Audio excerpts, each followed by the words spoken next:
বমি হয়েছিল, পেট ব্যথা হয়েছিল, তখন সাবরুম হসপিটালে গেছিল।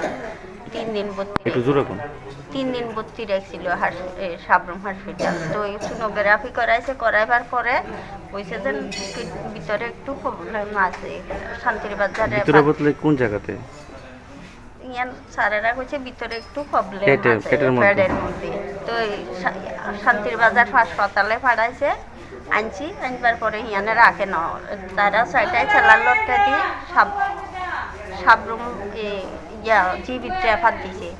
জীবিত আনবার পরে স্যারেরা ভর্তি করাইছে, করাইবার পরে স্যালাইন ঠালাইন নল টল দিছে, পেছাপের জায়গা টাকা ভর্তি রাখছে। ব্যথার কমাই এনে কোনো হয়েছে অর্পণ করতো না, এনে ওষুধে বালা করে দিব, ওষুধে পাচ্ছে না তারা। তো তারা অর্পণ করছে, অর্পণ করবার কোন জায়গা করছেন অপারেশনটা? কোন হাসপাতালে? এই জীবিতে। হ্যাঁ। কতদিন আগে? তো কালী পূজার সময়, কি মাস আছিল আমি তো জানি না, ইংরাজি মাস, কালী পূজার সময়। আচ্ছা আচ্ছা। তখন করবার পরে 1 মাস থাকছি, বালা আছিল।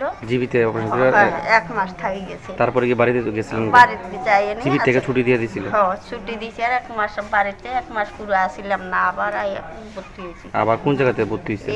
জীবি হাসপাতাল। 3 দিন থাকি গেছি। 3 দিনের পরে আবার প্রবলেম দেখি আবার আনি ভর্তি করাইছি।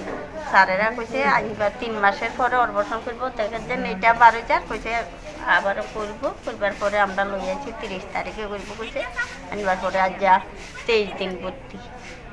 ওটি ঢুকাইছে, স্যারেরা বলে পাইছে না, আইসিতে রুম পাইছে না, আর আইসি ছাড়া তারে রাখন যাইতো না। তো অপারেশনের পরে না ওটিতে ঢুকাইছে। এখন চিকিৎসা করতে গিয়ে কি আপনারা কি টাকা পয়সা 1 টাকা নাই? আমরা মানুষের কাছে তার করছি, মানুষের টাকার লাই ধরে চিকিৎসা করতাম পারি না, টাকার অভাবে। ওর বয়স কত? 5 বছর। ওর বাবা কি করে? মানুষের ট্যাফারি করে, 270 টাকা করে হাজিরা হয়। এখন সংসারে খরচ চালাইবো না, ওষুধ খরচ চালাইবো পারে না। তার দাদু আছে, কাজ করতে পারে না, ভাবতে না কাঁপে। ওই তার বাবা একলা সংসার চালানো লাগে। তার কাছে আর আইনি থাকতে পারে না। আজকে এলে সন্ধ্যা তাইলে সকালে যাইগে, আমি থাকি তার লগে। বাড়ি কোথায় আপনাদের? সাবরুম লুদুয়া, পূর্বা লুদুয়া।